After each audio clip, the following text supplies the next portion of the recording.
Assalamualaikum warahmatullahi wabarakatuh. Waalaikumsalam warahmatullahi wabarakatuh. Halo semuanya. Hari ini kita akan mengadakan podcast tentang dakwah Wali Songo dengan tema akulturasi budaya dakwah Wali Songo pada seni dalam dakwah. Nah, pada pagi hari ini kita sudah kedatangan narasumber, yaitu Bapak Kiai Rohman Nawawi. Assalamualaikum Bapak. Waalaikumsalam warahmatullahi wabarakatuh. Bagaimana kabarnya hari ini? Alhamdulillah baik. Alhamdulillah baik. Keluarga di rumah bagaimana, sehat? Semuanya juga baik, alhamdulillah. Alhamdulillah. Jadi beliau ini adalah pengasuh dari Yayasan Nurul Huda, sekaligus pimpinan dari Rebana Campur Sari Al Hidayah Dusun Plumpung, Desa Taunan, Kecamatan Gabus, Kabupaten Grobogan. Ya. Baik, untuk mengawali, nah kita langsung mulai saja podcastnya, nggih Pak. Iya, oke. Jadi karena di sini kita podcast tentang dakwah Wali Songo, nggih Yai, nggih. Iya. Jadi saya mewakili teman-teman semuanya kelompok KKN, kelompok 132 KKN reguler dari rumah ke angkatan 77. Nah, di sini mengadakan podcast menampung pertanyaan-pertanyaan yang orang-orang awam ingin ketahui tentang dakwah Wali Songo. Iya. Jadi pertama-tama yang ingin kita tanyakan yaitu siapa sih Wali Songo itu? Kenapa hanya 9? Dan siapa yang menentukan menyebut mereka wali itu? Siapa yang berhak menentukan mereka wali? Dan kenapa tidak ada lanjutannya wali 10, wali 11 seperti itu? Siapa sih Wali Songo itu? Oh, gini, kalau Wali Songo itu sebenarnya jumlahnya lebih dari 9. Tapi yang terkenal masa itu 9 wali tadi. Itu yang bisa menamakan atau bisa menyebut beliau wali adalah mursyid tertentu. Mursyid adalah ulama yang bisa mengetahui batiniah bahwa beliau adalah wali. Makanya daripada itu yang disebut Wali Songo itu ada 9. 1, Sunan Kalijogo yang termuda, kemudian Sunan Muria, Sunan Derajat, Sunan Gunung Jati, Sunan Ampel, Sunan lebih yang ada di Jawa Timur itu ada 5, yang di Jawa Tengah sini ada 3, yang 1 di Jawa Barat. Ya, makanya sebenarnya sampai sekarang masih ada kok penerus beliau. Ya, wali 9 tuh bukan kok cuma 9, tapi yang terkenal adalah 9 tadi gitu. Jadi seperti itu ya. Iya. Jadi 9 kok punya, bukan cukup 9 enggak, sebenarnya enggak. Banyak. Gitu. Tapi yang masyhur, yang lebih terkenal cuma 9 tadi gitu. Oke. Ya tentu saja ya, Wali Songo itu pasti punya murid yang meneruskan ya. Iya. Tapi tetap yang terus kita pelajari pasti Wali Songo, Wali Iya. Songo gitu. Iya, karena Wali Songo itu adalah penerus jejak Rasulullah yang meneruskan dakwah beliau di negara kita ini, gitu loh. Makanya yang tersebut, yang selalu kita sebut adalah Wali 9 yang masa Sunan Kalijogo. Sekarang masih ada penerusnya sampai sekarang, gitu. Oke. Kemudian Pak Yai, ini bagaimana dakwah Wali Songo itu seperti apa? Bagaimana dakwahnya? Ya, kalau dakwah Wali Songo itu adalah mengikuti alur budaya yang ada di daerah tersebut. Dulunya sebelum kedatangan Wali Songo, daerah-daerah tersebut adalah penganut agama selain Islam, yaitu Hindu, Buddha, dan sebagainya. Kemudian cara dakwah Wali Songo itu sangat unik, supaya orang-orang daerah tersebut tidak merasa didolimi. Makanya contoh di Kudus, karena orang Kudus itu dulu adalah pemeluk agama Hindu, dan agama Hindu itu yang didewa-dewakan adalah sapi. Makanya di sana kalau korban nggak berani pakai sapi, tapi pakai kerbau. Kalau di Kudus gitu. Itu caranya antik supaya orang-orang penganut agama selain Islam sebelumnya itu tidak merasa tersinggung gitu. Caranya gitu. Oh, jadi begitu ya. Iya. Padahal di sini biasa saja ya, pakai sapi, kambing, malah kerbau yang jarang di sini. Iya. Tapi di Kudus malah pakainya kerbau. Iya. Dilarang pakai sapi karena orang Kudus dulu itu sapi disembah sebagai Tuhan, orang Hindu gitu. Oh, jadi akulturasi budaya itu supaya tidak menyakiti hati masyarakat. Ya, supaya mereka tidak tersakiti, tidak terdolimi, dan mereka malah mengikuti jejak wali tadi gitu. Caranya gitu. Halus ya. Iya, Jadi halus. Oke. Kemudian sebenarnya nih ya, kan Wali Songo ini dakwahnya dengan akulturasi budaya. Jadi masuk ke budaya kemudian mengalir sambil berdakwah. Iya. Nah, itu sebenarnya cara yang ditemukan dari Wali Songo, atau sebenarnya Rasulullah sendiri sudah pernah melakukan akulturasi budaya semacam ini ya? Enggak, itu ya cara dakwah Wali Songo tadi. Kalau Rasulullah sendiri itu sebenarnya caranya keras. Apalagi itu beliau punya sahabat yang namanya Sayyidina Umar, itu paling keras. Abu Bakar juga paling keras. Makanya dulu kalau enggak mengikuti Rasulullah langsung dimati. Dan beliau punya pusaka, yaitu pedang Dzulfaqar. Dzulfaqar itu karena tajamnya itu manusia sama kuda. Manusia tadi, musuhnya tadi naik kuda, itu dipotong pakai pedang Dzulfaqar tadi, itu mulai kepala bisa terbelah jadi dua gitu loh. Wah. Kudanya juga sama, ya terbelah jadi dua. Mukjizat. Itu mukjizat ya. Tapi kalau dakwah Wali Songo tidak begitu, halus tapi menghanyutkan gitu. Oke, bagus sekali ya. Jadi dakwah Wali Songo itu halus, menghanyutkan, mengena dan mengenang di masyarakat Indonesia, khususnya Jawa ya. Iya, Jawa. Jawa. 531. 531. 5 di Jawa Timur, 3 di Jawa Tengah, 1 di Jawa Barat. Oke. Sekarang nih ya, kita masuk ke seninya. Bagaimana sih seni yang dilakukan Wali Songo dalam dakwahnya? Oh, gitu. Kalau seni yang dilakukan Wali Songo itu juga persis seperti cara dakwah Wali Songo tadi.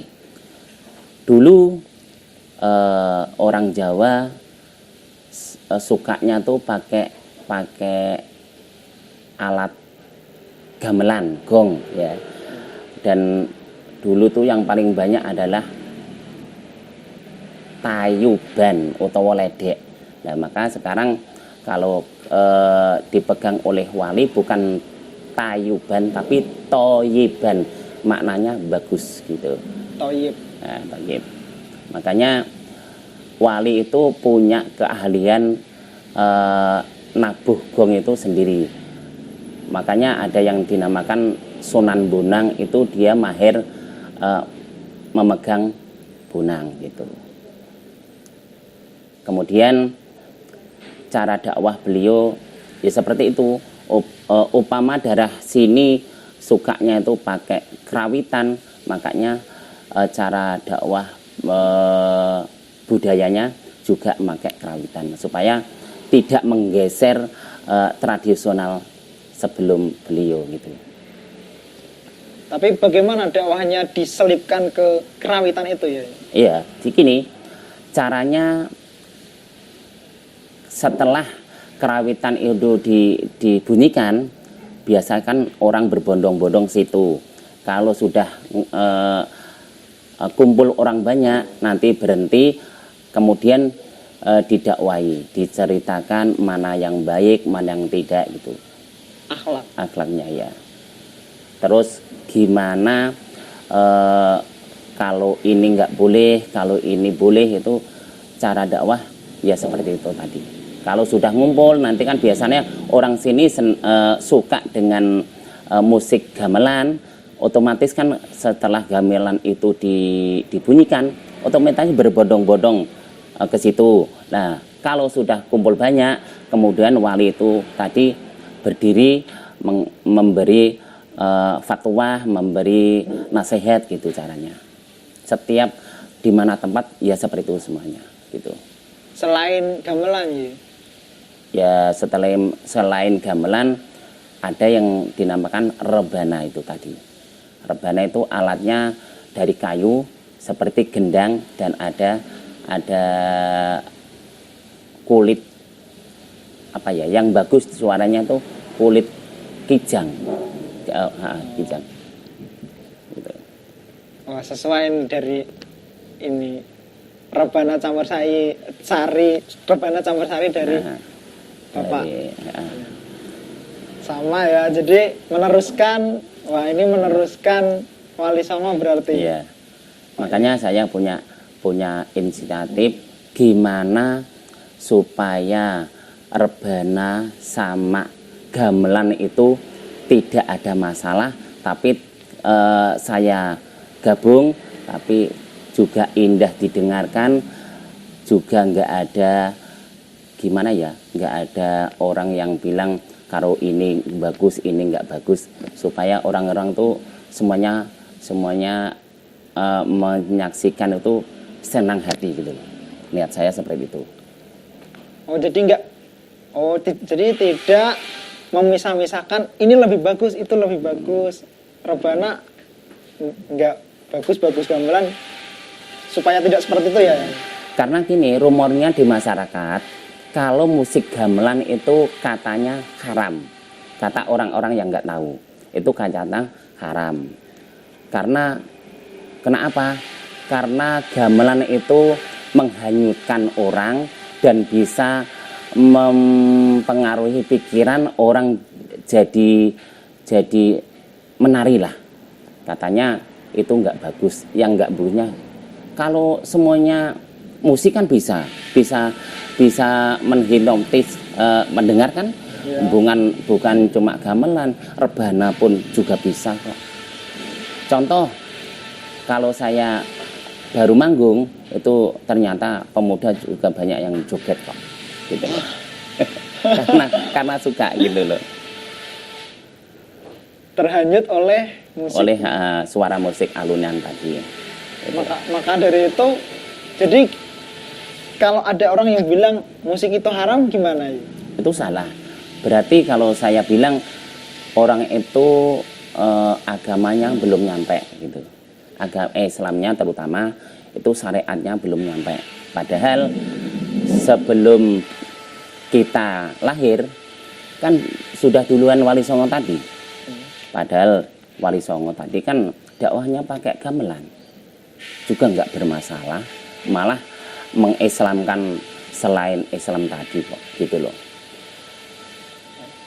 Jadi yang bermasalah sebenarnya orang-orang yang nggak paham tadi, nggak paham dalam arti syariatnya masih kurang, kalau saya bilang gitu. apalagi yang datang bawa minuman ya. Nah itu, ya. Tujuannya apa? Datang bawa minuman supaya goyangannya bisa gitu ya, geliang.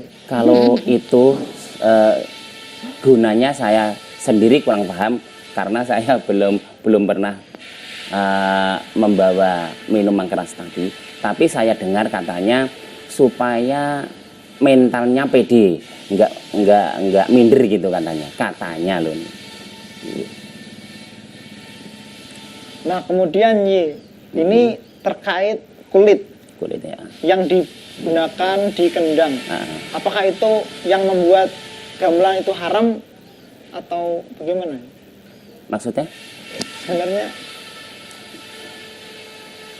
Maksudnya pertanyaannya kan kendang ada dan kulitnya. yang lain-lain ada yang menggunakan kulit. Nah ada yang menyebutkan itu haram. Bagaimana kalau Yai menyikapinya? Ya seperti tadi tak awal, karena beliau orang-orang tersebut belum tahu syariat Islam yang sebenarnya, cara dakwah Wali Songo gimana, makanya itu yang dibilang haram orang-orang tersebut bukan karena kulitnya, bukan karena alat-alat musiknya, tapi karena tadi loh, kalau alat musik itu sudah dibunyikan kan bisa menghanyutkan, bisa buat tidak sadar, terus bisa mabuk-mabuk gitu kan. Itu yang diharamkan. Bukan kulitnya, bukan alatnya, tapi pemabuknya tadi. Oh, jadi untuk menangkal musik itu sendiri supaya tidak menghanyutkan ke arah yang negatif. Jadi lagunya yang diisi dengan syair-syair Islami. Nah ini yang penting ya. Jadi walaupun kita terhanyut musik, kalau syairnya Islami, nanti kita terhanyutnya akan mengingat Allah, mengingat Rasulullah, begitu ya? Iya betul. Ya. Dari Rebana Campur Sari Yai sendiri nih, ada contoh lagu yang di-Islami? Ada banyak. Bisa dicontohkan? Contohnya yang lagu Jawa ya. Yang Jawa yang diislamkan, contohnya Nyidam Sari, Caping Gunung dan sebagainya. Itu diislamkan, lafadznya diganti dengan Islami gitu. Seperti apa ini? Yang minta yang mana ini? Ya. Yang Nyidam Sari atau yang Caping Gunung atau yang Gubuk Asmoro bisa. Yang mana saja. Kalau semuanya dengan semuanya pokoknya nanti habis. Kepanjangan. Contohnya yang Nyidam Sari. Kalau yang versi aslinya kan bukan seperti ini. Contohnya dari Bowo dulu. Ngati-ngati sakjeroning urip genya nira padha sesrawungan. Otomatis kata-kata tadi kan memberi kesan pada masyarakat supaya kalau kita itu bergaul itu maknanya disuruh hati-hati jangan sampai menyakiti hati orang lain kan gitu. Itu baru sekelumit sampai itu contoh. Itu yang sudah diislamisasi. Iya. Nah yang aslinya sebenarnya gimana? Yang aslinya, yang versi Jawanya. Kok lupa ya? Yang Jawanya. yang jelas ini sudah berubah, jadi mengandung ajakan yang baik. Ya istilahnya kita Islamkan gending-gending Jawa untuk supaya tidak terhanyut dengan musik gamelan tadi dan tidak terpesona kalau mengingat nama-nama Allah, nanti kan nggak